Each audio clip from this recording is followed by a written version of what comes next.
यदि ये चक्रवाती बवंडर तनिक और प्रचंड हो जाए तो प्रभु के आत्मलिंग पर लंकेश की जकड़ अवश्य मंद पड़ जाएगी। तब मैं यथाशीघ्र आत्मलिंग को अपने हाथों में लेकर यहाँ भूमि पर स्थित कर दूंगा, जिससे पिताश्री के आत्मलिंग यहीं स्थापित हो जाएंगे।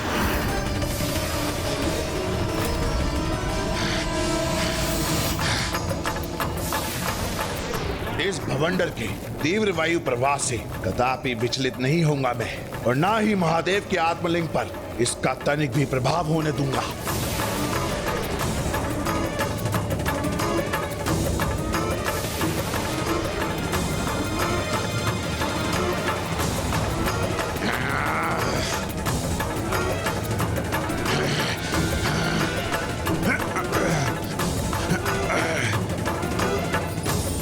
शीघ्र सफल होगी मेरी युक्ति।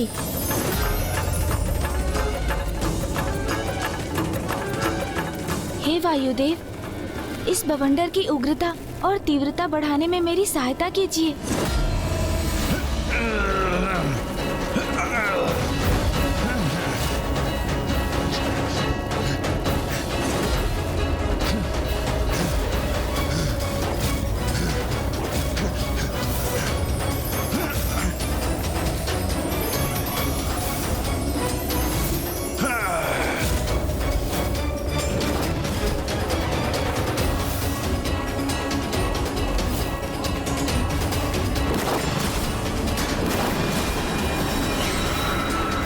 ये क्या कर रहे हैं शिव नंदन गणेश जी?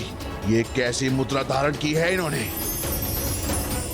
कई इस भवंडर के पीछे इन गौरी पुत्र का ही तो हाथ नहीं? तो उचित था मेरा संदेह कि आप मेरे मार्ग में बाधाएं उत्पन्न कर रहे हैं। गौरी पुत्र, सर्वप्रथम मूषक को भेजकर आपने आक्रमण कराया मुझ पर। जब वो युक्ति सफल नहीं हुई तो धूल का भवंडर उत्पन्न कर दिया आपने। ये आपने उचित नहीं किया गौरी पुत्र।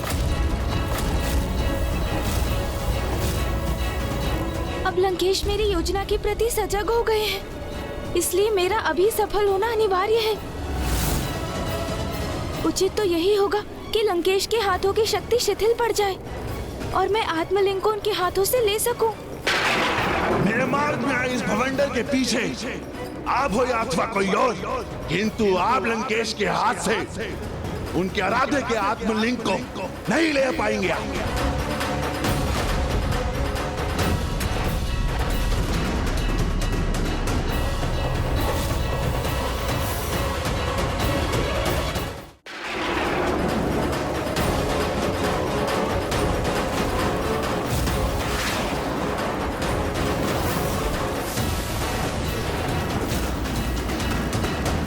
मुझे तो प्रतीत होता है लंकेश अब अधिक समय तक इस बवंडर के समक्ष स्थिर नहीं रह सकेंगे।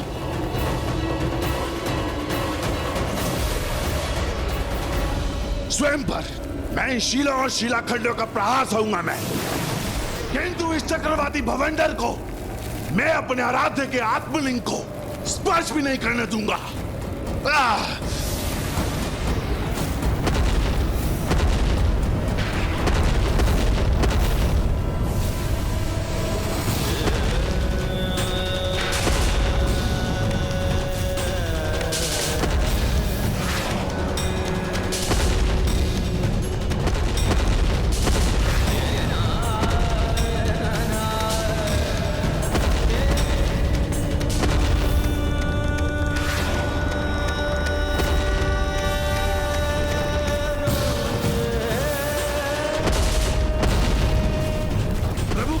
पीड़ा भी उनके वरदान के समान प्रतीत हो रही है मुझे। ओम नमः शिवाय।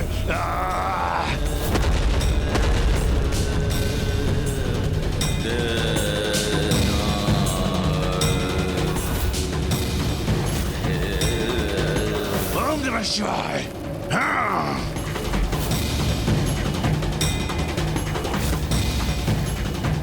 अद्भुत। अपनी तनिक भी चिंता किए बिना इस बवंडर को महादेव की आत्मलिंग का स्पर्श तो क्या उनके निकट भी पहुंचने नहीं दे रहे हैं।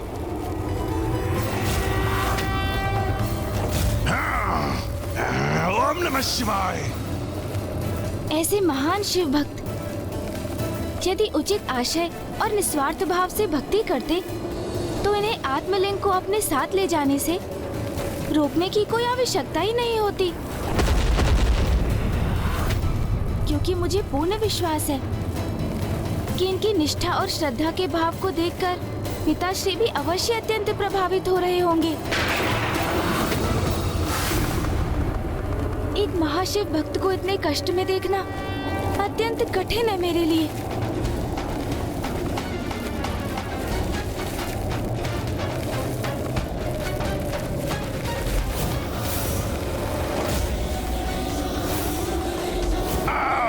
मेरे मार्ग पे ये भवंडर उत्पन्न करके भी खुश नहीं हुए आप कि अब पुनः किसी अपनी नवीन योजना के साथ मेरी ओर बढ़ रहे हैं। हे वायुदेव, इस भवंडर को शांत कर एक बार पुनः मेरी सहायता कीजिए आप। अब ये क्या करने जा रहे हैं?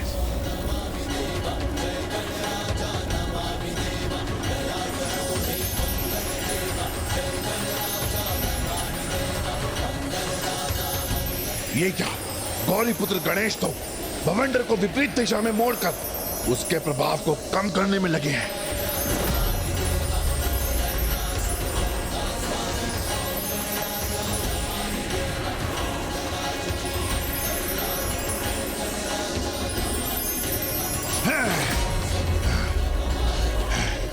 तो क्या गणेश जी ने ये भवंडर उत्पन्न ही नहीं किया, रोका है उसे?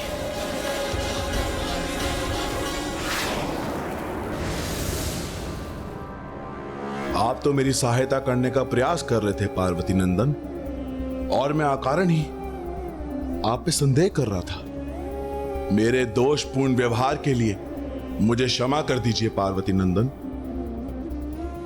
यहां एक और आप जो प्रत्यक्ष मेरी सहायता करने के लिए आप उपस्थित रहे, किंतु दूसरी ओर कोई और भी अवश्य है जो अदृश्य रहकर मेरे मार्ग में बाधाएं उत्पन्न करने का प्रयास कर रहा है। क्यों गणेश जी, मेरा संदेह उचित है ना? कदाचित नहीं लंकेश। मरुभूमि में तो इस प्रकार के बवंडर आना स्वाभाविक ही है, किंतु आप उसकी चिंता क्यों करते हैं लंकेश जी?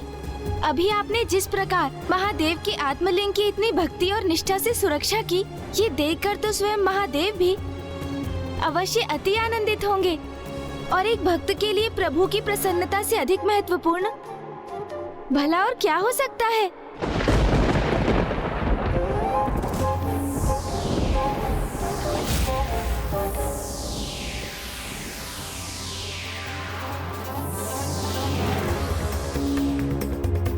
तो बताइए ना, फिर क्या हुआ लंकेश? देवता जब ऋषि बृहस्पति को मनाने वहां से प्रस्थान कर गए, तो ऋषि दधीचि ने उनके अस्त्रों को किस प्रकार अपने शरीर में समाहित कर उन्हें विध्वंसक से सुरक्षित किया? ये तो आपकी ही लीला है गौरीपुत्र। जिस प्रकार आज आपने मेरी रक्षा की, उसी प्रकार उस समय आपने ऋषि दधीचि को सुरक्षित किया था। उनके इस अत्यंत महत्वपूर्ण कार्य में आपने पंचमुखी रूप में प्रकट होकर उनकी सहायता की थी, और उसके साक्षी तो स्वयं शनिदेव भी थे।